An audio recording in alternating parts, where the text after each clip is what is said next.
Hello, welcome to Missy's Imaginings. Today I'm going to work on repainting this little head here that I got. It is the Distant Memory Jaeii sculpt.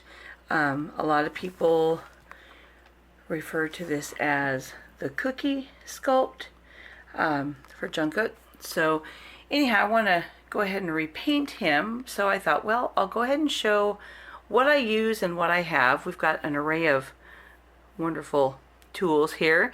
So we'll just kind of start from one side of the table and go around. Now, none of my materials, save two items, well, like two groups of items, are very expensive. So we'll hit those as we go around. So first, just a little painting palette. I think it was, $1, I don't know, 59 cents, whatever. A glass of water, and then it comes to brushes. So most of my brushes are very inexpensive. I've collected them over many years, since I was in my early 20s or even teen years. These were a childhood gift, actually. They're Winsor & Newton watercolor paints, and as you can see, some of the paint is actually even worn off of the paintbrushes. I think this one might be a nice one. I don't know. So a few of the brushes I've paid a little bit more for, but a lot of them I just look for brushes that are not, plastic, but of decent quality, because I tend to go through them and use them up. So I don't want to pay tons of money for them. As long as they have a good tip and the paint can flow from them, I'm happy. Then we go to, this is what I commonly call my little dolly doctor kit. It has all kinds of materials, from medical tape to wrap around wire when I'm wiring dolls. I've got lots of boxes of eyes, eyelashes. I've got extra feet in here. I've got some of the silicone wax ear buds for putting in eyes. I've got a little thing of rubber bands. Here's another little thing of, there we go, of eyes. So all the stuff that I would need for putting eyes and choosing eyes are in this box. Then we come to pencils. I've got colored pencils, kneadable eraser, just regular. I love the Faber-Castell erasers. They're my favorite, the white Faber-Castell. I've got sandpaper for sharpening, watercolor pencils up here that I use. And so just, again, this has been collected over years and years. Drafting tools, and then more colored pencils down there. So none of them are very expensive. I think I had one set that's not even in this collection that, like I said, it was a gift, so I didn't even buy it. Another eraser. Here's a fun eraser. I think this was a Dollar Tree find. So there you go. If you want a rainbow eraser, there you go. Then we move on to paints. So a couple of the brushes, like I say, were expensive. And then I have a beautiful supply of acrylic paints. Now, most of these were anywhere from 79 cents to $1.25, but the tubes of, what are they? I don't have my glasses on. M. Graham and Company. These are wonderful acrylics, and they were a gift. So this whole selection of beautiful, beautiful acrylic tubes was a gift. So I didn't pay for them. I have no idea how much they cost. They were purchased at an art store. So I don't even want to hazard a guess, but I love them, and I use them a lot for lips and eyeliner and eyelashes. And when I'm going to paint, I like to use these. Then I have, I don't know why the Mod Podge is in here, probably because it's the same size bottle. I think these I got at the Dollar Tree.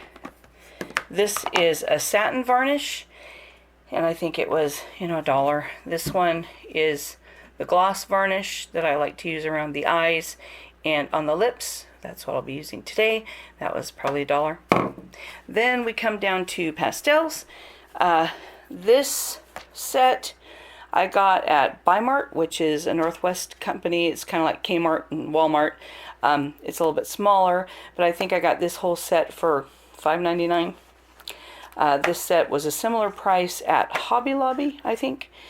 or something like that. I don't even remember. But so they're not super expensive pastels, and they work just fine. Then my glasses, of course, so that I can see. The last thing is, and let's see, I'm not going to turn the camera there just because it's a mess over here. But there we go. I use this kind of a sealant. It's the Krylon Matte Finish. It's the Art Sealant or Art Acrylic Spray Sealant.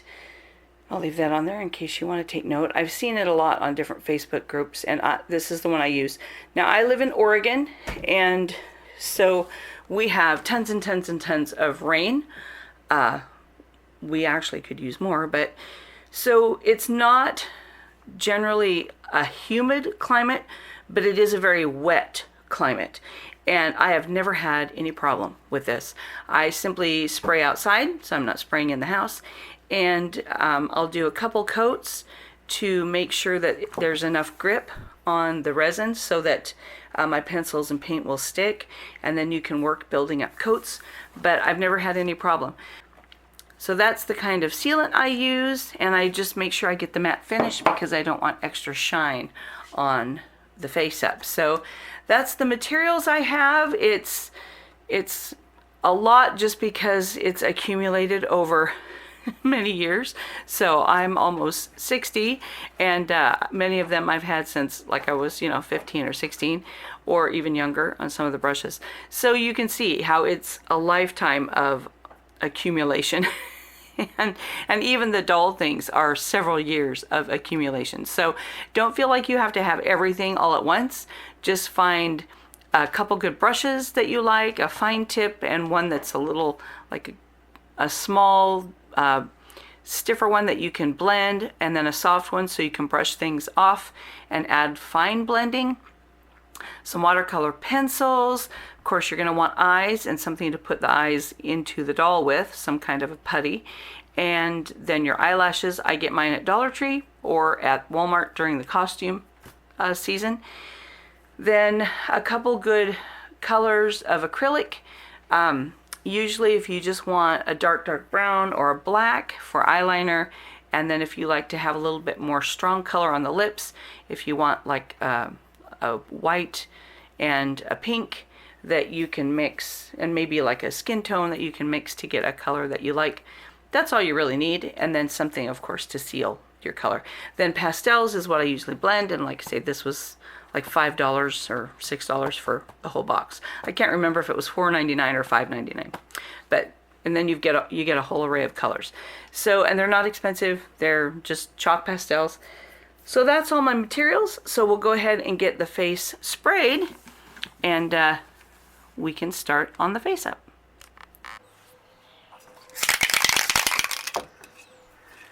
So when spraying this, I often tip it upside down and spray, clean out the nozzle, and kind of watch which way the wind is blowing so that I can see that, and we're going to spray.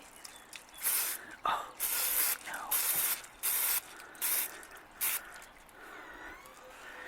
And it bubbled.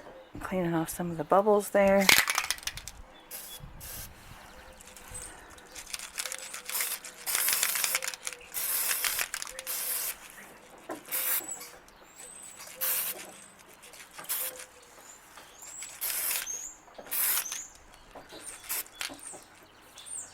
There we go. So we've got a good spray on there. Now we just need to let it dry. So as the head has finished drying, what I've done is I went ahead and chosen some colors, and all I do is I use a palette knife and just gently scrape some of the color into my little palette, like so.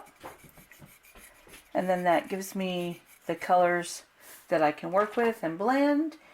And then I'll also mention that this is just the lid from laundry detergent. I just save them because you never know when you're going to need something to dump into. But I will say you want to make sure that your pencils are good and sharp. And I like the sharpeners that are for makeup. They tend to be very sharp, but at the same time they're designed for pencils with a soft lead because they're designed for cosmetics. And I've just had better luck with these kind of sharpeners to get a really nice tip, but it's not gonna be as hard on the lead. Some of the ones that you get, you know, just for regular colored pencils or pencils in general, to me, they often break your lead before you can even get a tip that you want to work with. And I've just had better luck with this one that is designed for makeup. So just a little tip. Hopefully that's helpful, but you can see that gives a really, really fine point. And these are just watercolor pencils, and I think they tend to be a little softer, but I'm not entirely sure. So I like using a cosmetic sharpener, and then you just want something to sharpen into. So anyway, those are the pencils. I have the pink, not so much for the lips, but for the little spot inside the eye, for the little gland you have there. I don't even know what that gland is called. So those are my pencils ready. I've got some pastels ready. When it comes time to do some of the eyeliner and everything, I'll maybe come back or just like talk over the top of what we're doing. And you don't have to have a palette knife. You can use, you know, just a little whatever's got a good edge on it to scrape that off. And then these are the brushes I have selected. Let's see if they're going to show. Just some fine ones, a fluffy one, and then a lot of times when I'm watering down my paint, I just get a basic watercolor brush to mix the water in the paint. So I use just a general watercolor brush to mix the water in and to dilute that paint so it's nice and runny. So yeah, so I guess we'll go ahead and get started.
So here's the finished face up, and I'm not entirely happy with it, but I'm not entirely unhappy with it. And I didn't have any brown eyes, but I know a lot of times he wears contacts. So I thought, well, we'll just go with these deep blue, steely eyes and say that he had contacts. They were a little small, but because I used the clear silicone, grab those, earplugs to put in eyes, it doesn't create any weird color around the eyeballs, so I think it'll be okay.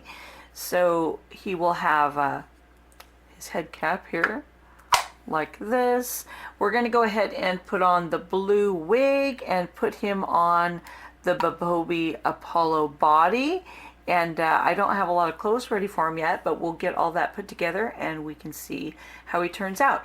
One note, on the face up, I wasn't entirely happy even with how it looked at first, so I did clean off a lot of the eyelash down on the bottom. It just was too much, and of course the cleaner took off some of the face up, so I'll maybe end up wiping it all and starting over. I'm not sure. His lips are a little too pink as well, but I used simple green because that can take the face up off. Like I took a lot of the eyelashes off without damaging the resin. I don't use acetone on resin.